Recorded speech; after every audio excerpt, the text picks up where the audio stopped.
Ugh. Welcome to another PM video. So today we are looking at the WRX and what's basically wrong with the car. I don't know if you saw that on live or whatnot, but right now we have found out that the rear coilover, which is silver's, is loose, and the end link is loose, and a bunch of these bolts are all loose.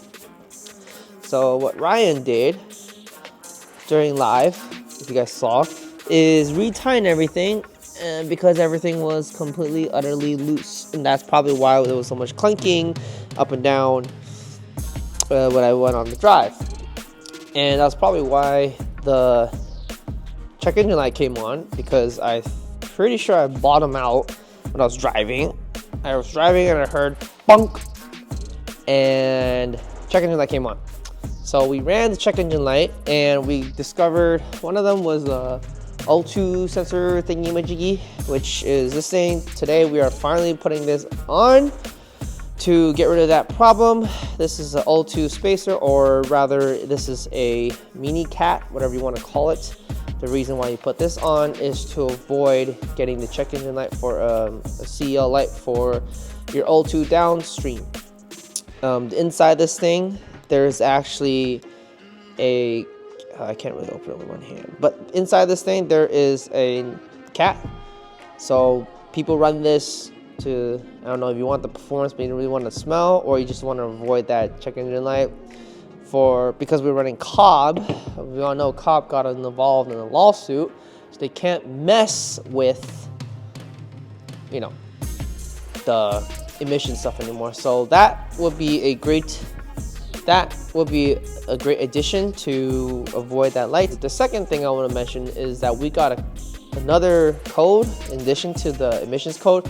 We have P0 whatever for the emissions, then we also have a COB code, COBB-C and COBB-9, which is related to the flex fuel kit, which we have right over here, all installed perfectly fine. But I think what happened is potentially is because the suspension was all loose and messed up, when it bottomed out, something got shaken loose, so we might have to take apart the dash to see if the sensor popped out or not. I'm not looking forward to doing that. I don't even want to film it because I know that's going to take a long time to get everything set up and checked. But we'll come back to that. Hopefully we could just reset the ECU and then everything will be fine.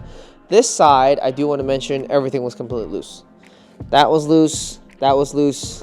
Everything was loose. That could be potentially why there was so many issues and problems. Every time I turn left, right, reverse, we hear the huge clunk. I thought that was just the nature of the coilover. That apparently is not the case. So right now, what I'm gonna do is I'm gonna take the ratchet and everything and the bar, and I'm gonna torque this down to about 15-20 foot-pounds. I think that's, I don't know if you can actually see it on camera if it's too dark or not, but I'm gonna torque that to 15 foot-pounds or 20, and we'll torque that down too. Just hoping everything okay. And I would potentially like to raise it up, but we'll see if that fixes the problem first, and then want to go off for another test drive. Hopefully that's the problem, and once we install the little O2 sensor bung, hopefully that will get rid of all the other issues too. There you go. Okay. There we go.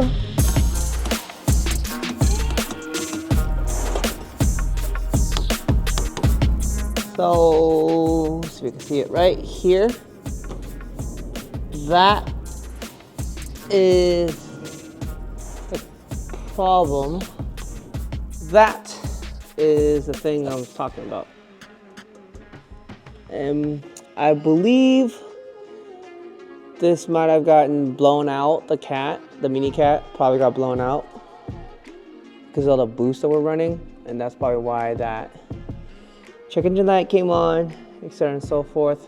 So I'm gonna go ahead and remove this and see what it looks like.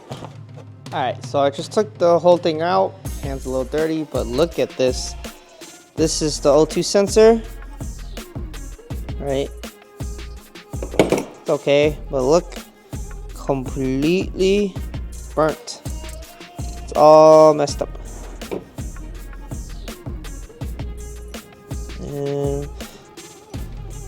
And it's all black and got all this gunk. I don't know if you can see that. Look at that gunk.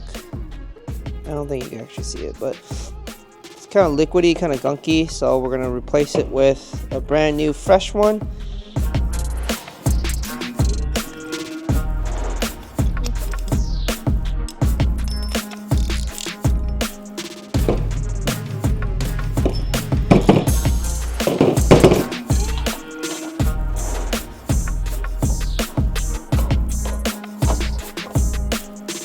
It took way longer than it was supposed to take. And then I checked all the wiring and cables.